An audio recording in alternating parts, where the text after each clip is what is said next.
जैसा कि मैंने अपनी पहले की वीडियोस में बताया है कि कैसे एंटी क्राइस्ट के फॉलोअर्स अपनी सारी कोशिशें कर रहे हैं Jesus peace be upon him के अगेंस्ट ब्लास्फेमी करने के लिए, गॉड के अगेंस्ट काम करने के लिए और आम लोगों को सही रास्ते से भटकाने के लिए।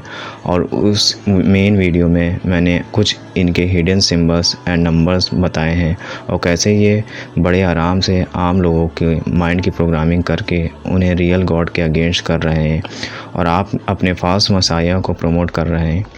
पर अफसोस इतना सब कुछ देखने के बाद भी बिलीवर्स का ईमान नहीं बढ़ रहा और वो इन सब के अगेंस्ट ना कुछ बोल रहे हैं ना ही सोच रहे।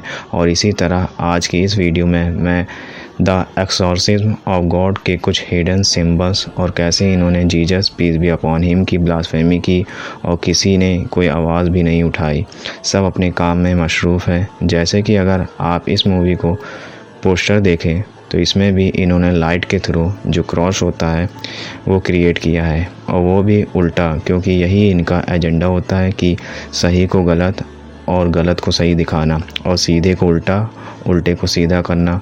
और ये सब टीचिंग ये फ्री मेसन्स एंड इल्यूमिनाटी से लेते हैं और इसीलिए इन्होंने डायरेक्ट क्रॉस को पोस्टर पर ही उल्टा शो कर दिया।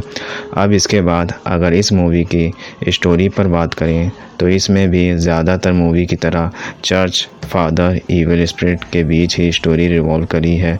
पर यहाँ मेन पॉइंट ये था कि यहाँ एक फादर पीटर होते हैं जो एक्सॉर्सिज्म के थ्रू एक लेडी के अंदर से इविल पावर को ख़त्म करना चाहते हैं, पर उनकी ट्रेनिंग उस लेवल की नहीं होती कि वो एक्सॉर्सिज्म कर सकें, पर फिर भी वो करते हैं और इविल स्पिरिट उन पर कंट्रोल करके उनसे उसी लेडी का रेप करवा देती है और ये सीन उनकी लाइफ का एक डार्क चैप्टर बन जाता है। फिर कुछ सालों बाद ये दिखाते हैं जाता है कि किसी एरिया में बच्चे बीमार हो रहे हैं और ये कंफर्म नहीं हो पा रहा है कि ये किस वजह से हो रहा है, तो उन्हें लगता है कि ये उन्हीं के सिन की वजह से हो रहा है। फिर एक प्रिजन में दिखाया जाता है कि वहाँ एक लेडी क्रिमिनल है और वो अजीब तरह से बिहेव कर रही है। जब फादर पीटर वहाँ जाते हैं तो समझ जाते हैं कि ये वही इवल स्पिरिट है जिसने उनसे सिन करवाया। फिर वो बहुत डर जाते हैं और जब एक दिन वो प्रेयर करने जाते हैं तो उन्हें अजीब आवाज़ सुनाई देती है और जिस क्रॉस पर Jesus peace be upon him का स्टैचू होता है वो क्रॉस खाली रहता है। और फिर दिखाते हैं कि वहाँ फ्लोर पर ब्लड बह रहा होता है और जब वो आवाज़ को फॉलो करके पास जाते हैं तो Jesus peace be upon him को शो किया जाता है, वो भी पॉजेस्ड हालत में, जैसे उनके ऊपर इविल ने अपना कब्ज़ा कर लिया हो और उनकी आई से ब्लड निकल रहा होता है। और यही वो चीज़ है जो एंटी क्राइस्ट हमेशा से बोलते हैं Jesus peace be upon him के अगेंस्ट और उन्हें डिसोबे करते हैं। और यहाँ तक ये भी बोलते हैं कि उनके ऊपर जादू हुआ था और पूछते हैं कि बाइबल में Jesus peace be upon him 14 years तक कहाँ थे, ये भी नहीं लिखा है। और उसी बात को यहाँ इन्होंने इस मूवी में शो कर दिया और हम लोगों को फूल्स की तरह देख रहे हैं, कुछ अगेंस्ट में नहीं बोल रहे। आगे मूवी में ये दिखाते हैं कि वो जेल में बंद लेडी फादर पीटर की ही लड़की है, क्योंकि जब फादर उसकी मदर से मिलते हैं तो जान जाते हैं कि ये वही लेडी है जिसका एग्जॉर्सिज्म करते हुए शैतान ने उनसे रेप करवाया था। और उससे ये पता चलता है कि उस वक्त शैतान उसके बच्चे के अंदर चला गया था। और अब फिर फादर पीटर के ड्रीम में Jesus peace be upon him की वही पोजेस्ड वाली इमेज दिखाई जा रही थी, जबकि इस्लाम में भी ये बताया गया है कि इविल स्पिरिट मैसेंजर के फेस में कभी किसी को नहीं दिखेगी, अगर दिखेगी तो मैसेंजर ही होंगे ड्रीम्स में। पर यहाँ इन लोगों ने ब्लास्फेमी की लिमिट क्रॉस कर दी और Jesus peace be upon him की पोजेस शो किया गया बार बार। पर इस बार फादर पीटर फादर माइकल से कांटेक्ट करते हैं जो एक्सॉर्सिज्म के एक्सपर्ट होते हैं और फिर फादर माइकल पीटर को बताते हैं कि ये स्पिरिट जिसका नाम वल्वन है उसने 2000 ईयर्स पहले Jesus peace be upon him को पोजेस करने की कोशिश की थी पर कर नहीं पाया था और तब से वो स्पिरिट गॉड के अगेंस्ट है। और इसी के बाद एक सीन में दिखाया जाता है कि एक सिस्टर मदर मैरी के स्टैचू के सामने प्रेयर कर रही होती है। फिर उनके ऊपर ब्लड की ड्रॉप्स गिरती है। जब वो ऊपर देखती है तो वो स्टैचू भी गायब हो जाता है और फिर वो ब्लड ड्रॉप को फॉलो करती है तो एक कपड़े में शैतान का बच्चा शो किया जाता है।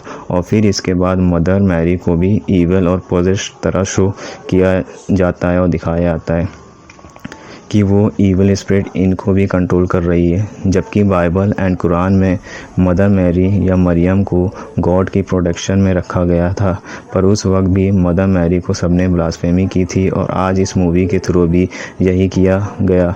आगे इस मूवी में जब फादर माइकल बलबन से लड़ते हैं तो प्रेयर के थ्रू, तो वो फादर पीटर को कहते हैं कि लास्ट टाइम जब उन्होंने बच्चे को बलबन से छुड़ाया था तो उन्होंने एक डील की थी और अपनी सोल बेच दी थी शैतान को, और अब उनकी पावर उसके अगेंस्ट काम नहीं करेगी। और अगर आप गौर करें तो यही चीज़ आज भी बड़े बड़े सेलिब्रिटीज़ भी करते हैं। दुनिया में फेमस होने के लिए अपनी सोल बेच देते हैं शैतान को और उनके गुलाम बनकर इस दुनिया में ही सब कुछ मान लेते हैं, और ये सब इल्यूमिनाटी के ही अंडर होते हैं। अब फादर पीटर अपना कन्फेशन करते हैं और फिर अपनी पावर से ईविल के अगेंस्ट लड़ते हैं, पर थोड़ी देर बाद उन्हें बेहोश कर देती है पावर, और जब होश आता है तो ईविल स्पिरिट उन पर अपना वाला एक्सॉर्सिज्म करती है। फिर जब ईविल स्पिरिट फादर पीटर को हरा नहीं पाती तो ऑर्फनेज के बच्चों को मारने लगती है, और फिर फादर माइकल की तरह स्पिरिट ने पीटर से भी सोल की डील करी और बच्चों को बचाने के लिए उन्होंने ये डील एक्सेप्ट कर ली। और यहाँ ये दिखाया गया कि एक ना एक पॉइंट पर आकर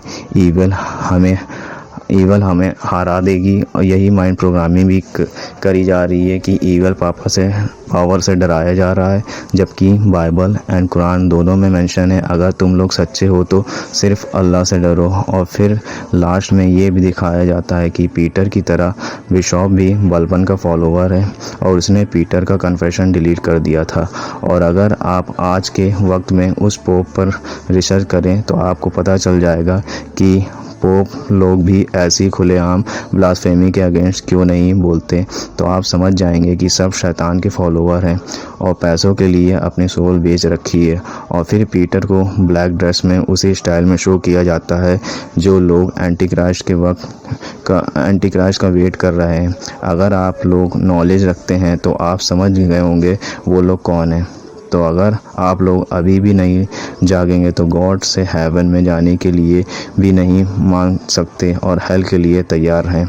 तो हमारी आज की वीडियो में बस इतना ही। मिलते हैं नेक्स्ट वीडियो में कुछ अमेजिंग एंड मिस्टीरियस बातों के साथ। Thank you.